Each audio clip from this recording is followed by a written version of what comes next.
Histoire de l'art HA16. Donc la Tour Eiffel, l'exposition universelle de 1889 à Paris, du 15 mai au 6 novembre 1889. C'était la 10e exposition universelle qui est organisée à Paris en 1889. Et elle célébrait le premier centenaire de la Révolution française. Elle était située sur le Champ de Mars et au Trocadéro pour l'art et l'industrie, ainsi que l'esplanade des Invalides pour les colonies françaises et le ministère de la Guerre. Elle va s'étendre sur 95 hectares, donc c'est énorme cette foire. Les symboles les plus éclatants de cette exposition universelle, forcément, c'était la Tour Eiffel, ainsi que l'immense galerie des machines à Duterre et Contamin, qui sont construits tous deux pour l'occasion. Donc voilà, elle aurait dû être détruite, mais ça n'a pas été le cas finalement. Donc le Champ de Mars, c'est les pavillons, donc c'est l'affiche de l'exposition qui était très jolie, donc je vous l'ai mise là. Donc que mettaient en avant ces affiches, deux affiches différentes, parce qu'en avant c'est quand même bien la Tour Eiffel, qui est au centre à chaque fois. C'est pour ça qu'on va parler de la Tour Eiffel. Ici c'était donc les fameuses galeries qui ont été montées et démontées. Aujourd'hui elle n'existe plus, il ne reste plus que la Tour Eiffel de cette exposition. Donc une vue aérienne de l'exposition, donc vue d'un ballon, parce que forcément les avions, etc., les hélicoptères, c'est pas encore d'actualité. Donc ici on voit bien cette Tour Eiffel magnifique, montée à l'époque. Donc l'exposition en quelques chiffres, c'est impressionnant, c'est pour ça que je vous ai mis ça. Déjà c'est le ticket d'entrée ici, à 1 franc, pour l'exposition universelle de 1889. Donc la surface de l'exposition, 95 hectares, c'est quand même énorme. La dépense, 41,5 millions de francs. La recette, 49,5 millions de francs. Les visiteurs, 32 millions environ. Les exposants, plus de 61 700, dont 55% de Français, donc quand même 45% d'étrangers à cette exposition universelle de 1889.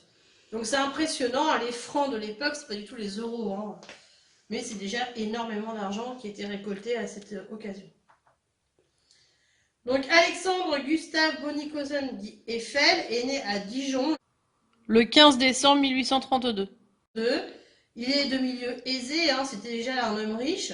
Son père, il est officier d'origine rhénane. Il a épousé une femme d'affaires qui s'est constituée une solide fortune dans le commerce. En 1852, il entre à l'école centrale des arts et manufactures à Paris. Il effectue de brillantes études et obtient un diplôme d'ingénieur chimiste en 1855. C'était pas n'importe qui a construit cette tour Eiffel, on l'imagine bien. Donc la tour Eiffel était alors considérée comme une construction provisoire, c'est ce que je vous ai dit, destinée à être démontée à brève échéance. Son créateur, l'ingénieur Gustave Eiffel, il obtient une concession d'exploitation qui le sauva, forcément, il achète le terrain, Tandis que le palais du Trocadéro, qui lui faisait face, était destiné à durer. Lui, il fut détruit et remplacé en 1937 par l'actuel palais de Chaillot, construit par l'Exposition internationale des arts et métiers. Donc le bilan, 32 millions de visiteurs, 61 700 exposants sur une superficie de 95 hectares, c'était quand même énorme pour l'époque. La tour Eiffel en chiffres, je trouvais ça intéressant, c'est impressionnant en fait. Donc les visiteurs annuels actuellement, 7 millions, donc 75% d'étrangers. Sa hauteur, elle fait 324 mètres avec les antennes. Son poids, 7300 tonnes pour la charpente métallique et un poids total de 10 100 tonnes. Donc c'est quand même énorme. Le nombre de pièces métalliques, 18 000 pièces métalliques assemblées par 2 500 000 rivets. Les rivets, c'est des sortes de vis. La hauteur des étages, donc le premier étage, il fait 57 mètres, le deuxième étage, 115 mètres et le troisième étage, 276 mètres. L'éclairage, il y a quand même 336 projecteurs de lampes à sodium pour éclairer cette tour Eiffel. Pour le scintillement, quand on voit le scintillement, il y a 20 000 ampoules, 5 000 par face, qui scintillent 5 minutes au début de chaque heure de la tombée de la nuit à 1 h du matin. Le nombre d'antennes, il y en a 120, c'est celles qui nous permettent d'avoir les téléphones portables, télé, etc. Le nombre de marches par l'escalier est jusqu'au sommet, c'est 1665 marches. Donc vous comprenez pourquoi la maîtresse apprend l'ascenseur. Le nombre d'ascenseurs du seul au deuxième étage, c'est 5. Un au pilier est, un au pilier ouest, un au pilier nord, un privé pilier sud, desservant le restaurant Jules Verne, et un monte-charge pilier sud. Du deuxième étage au sommet, 2 batteries de 2 diolifts. Kilomètres parcourus par les ascenseurs, la course cumulée des cabines des ascenseurs est de de 103 000 km par an, 2,5 fois le tour de la Terre, quand même. La surface à peindre, 250 000 mètres carrés, à recouvrir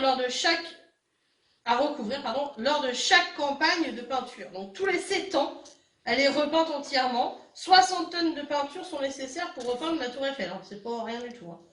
Sa construction a été faite en 2 ans, 2 mois et 5 jours, ce qui est quand même impressionnant, pas si long finalement. Ça fut une véritable performance technique et architecturale, une utopie réalisée, un prouesse technologique. Elle fut à la fin du 19e siècle la démonstration du génie français, incarné par Gustave Eiffel, un point d'orgue de l'ère industrielle. Elle connut immédiatement un immense succès, on peut bien imaginer, même aujourd'hui. Donc, le 18 juillet 1887, voilà, on n'a rien. Le 7 décembre 1887, on commence déjà à voir les pieds. Le 20 mars 88, on commence à avoir le premier étage qui va se dessiner. Le 15 mai 88, ça monte encore. Le 21 août 1888, on arrive au deuxième étage.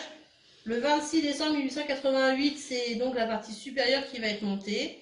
Le 15 mars 1889, c'est le montage du haut ici. Et fin mars, du coup, vue générale, la tour Eiffel est achevée. Ouvrage fini, à temps. Destiné à durer seulement 20 ans, il fut sauvé par les expériences scientifiques qu'Eiffel favorisa, et en particulier les premières transmissions radiographiques, puis la télécommunication. Vu que maintenant c'est une antenne, on est bien obligé de la garder. Signaux radio de la tour au Panthéon en 1898, poste radio militaire en 1903, première émission radio publique en 1925, puis la télévision jusqu'à la TNT plus récemment. Donc du coup on la garde, c'est l'antenne de Paris, on est bien obligé de la garder. Donc voilà le plan avec les mesures de cette tour Eiffel. Et du coup, je vous ai demandé dans une autre vidéo de me faire, grâce à ces 2 feuilles, la tour Eiffel en maquette. Merci.